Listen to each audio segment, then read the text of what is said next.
چلیے ایک بہت ہی دلچسپ اور بنیادی سوال پر بات کرتے ہیں۔ اسلامی الہیات میں ایک خالق کے تصور کے پیچھے کیا منطق ہے، کیا دلائل ہیں؟ آئیے دیکھتے ہیں کہ یہ ایک تصور کائنات کے بارے میں ہمارے پورے فہم کو کیسے تشکیل دیتا ہے۔ تو سب سے پہلا اور مرکزی سوال یہی ہے، ذرا سوچئے، کیا یہ واقعی ممکن ہے کہ اتنی بڑی، اتنی پیچیدہ کائنات کو ایک سے زیادہ طاقتیں، ایک سے زیادہ حاکم مل کر بغیر کسی مسئلے کے چلا سکیں؟ یا پھر اس کا نتیجہ صرف اور صرف افراتفری اور تباہی ہی ہوگا؟ اچھا، اس کو سمجھنے کا ایک بہت ہی آسان طریقہ ہے۔ کسی بھی کامیاب ادارے یا کمپنی کے بارے میں سوچیں۔ اس کو چلانے کے لیے ایک ہی سی ای او ہوتا ہے نا؟ یہ ایک یونیورسل اصول ہے کہ کوئی بھی سسٹم ہو، اسے کامیابی سے چلانے کے لیے ایک ہی لیڈر، ایک ہی رہنما کی ضرورت ہوتی ہے۔ اور یہ بات بالکل واضح ہے، جہاں ایک سی او ہوتا ہے وہاں ایک واضح ویژن ہوتا ہے، ایک نظم ہوتا ہے اور کامیابی ملتی ہے۔ لیکن ذرا تصور کریں کہ اگر اسی کمپنی کے 2 سی او ہوں تو کیا ہوگا؟ ظاہر ہے ان کے درمیان اختیارات پر جھگڑا ہوگا، فیصلوں میں اختلاف ہوگا، اور نتیجہ کیا نکلے گا؟ الجھن، انتشار اور آخر میں ناکامی۔ اور یہی سادہ سی منطق قرآن مجید میں بھی پیش کی گئی ہے۔ سورۃ الانبیاء کی یہ آیت اس پوری بحث کی بنیاد ہے کہ اگر آسمانوں اور زمین میں ایک اللہ کے سوا کوئی اور بھی حاکم ہوتا تو یہ پورا نظام کب کا درہم برہم ہو چکا ہوتا۔ تو آئیے قرآن کی پیش کردہ پہلی منطقی دلیل کو دیکھتے ہیں، جسے فساد کی دلیل کہا جاتا ہے، یعنی یہ کہ ایک سے زیادہ حاکم ہونے کا لازمی نتیجہ کائناتی بدنظمی ہے۔ تو اصل نقطہ یہ ہے، اگر ایک سے زیادہ خالق ہوتے تو ان کی مرضی اور ان کے ارادے بھی الگ الگ ہوتے، کبھی نہ کبھی تو ان کے درمیان اختلاف ہونا ہی تھا، ٹھیک؟ ایک کچھ کرنا چاہتا، دوسرا کچھ اور، تو اس ٹکراؤ کا نتیجہ کیا نکلتا؟ پورے کائناتی نظام کی تباہی، بالکل ویسے ہی جیسے 2 سی ای اوز کے جھگڑے میں کمپنی برباد ہو جاتی ہے۔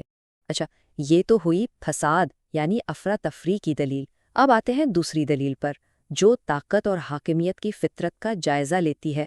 سورہ بنی اسرائیل میں یہ دلیل دی گئی ہے کہ اگر اللہ کے ساتھ کوئی اور معبود ہوتے تو وہ ضرور عرش والے یعنی اصل حاکم تک پہنچنے کا راستہ تلاش کرتے تاکہ اس کی حکومت پر قبضہ کر سکے، کیونکہ یہ طاقت کی فطرت ہے، اس کی نیچر ہے کہ وہ ہمیشہ بالادستی چاہتی ہے۔ اور اس کی مثالیں تو ہمیں تاریخ میں ہر طرف ملتی ہیں، ہے نا؟ دنیا بھر کے بادشاہ ہمیشہ ایک دوسرے سے لڑتے رہے تاکہ وہ سب سے بڑے حکمران بن سکیں۔ بڑی بڑی سلطنتیں جیسے منگول ہوں یا برطانوی اپنے مخالفین کے دارالحکومتوں پر قبضہ کرتی تھیں تاکہ مکمل کنٹرول حاصل کر سکیں۔ مقصد ہمیشہ ایک ہی رہا ہے، حریفوں کا خاتمہ اور واحد حاکمیت۔ اور اب ہم قرآن کی پیش کردہ تیسری اور آخری منطقی دلیل کی طرف بڑھتے ہیں۔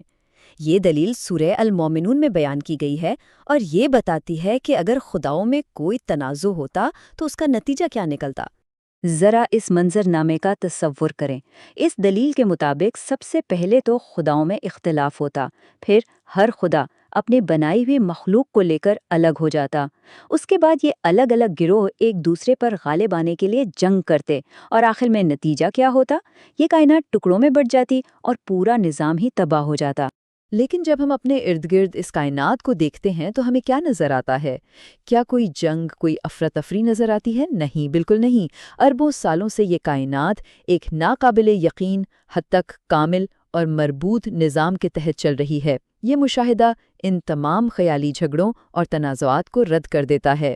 تو یہ سب تو تھی منطقی دلیلیں، لیکن ان سے ہٹ کر کیا خود اس کائنات کی تخلیق میں اس کی وحدانیت کا کوئی ٹھوس ثبوت، کوئی نشانی موجود ہے؟ آئیے دیکھتے ہیں۔ اس وقت ہماری زمین پر تقریباً 8 ارب انسان بستے ہیں۔ 8 ارب، یہ ایک بہت بہت بڑا عدد ہے۔ لیکن اس سے بھی زیادہ حیران کن بات کیا ہے؟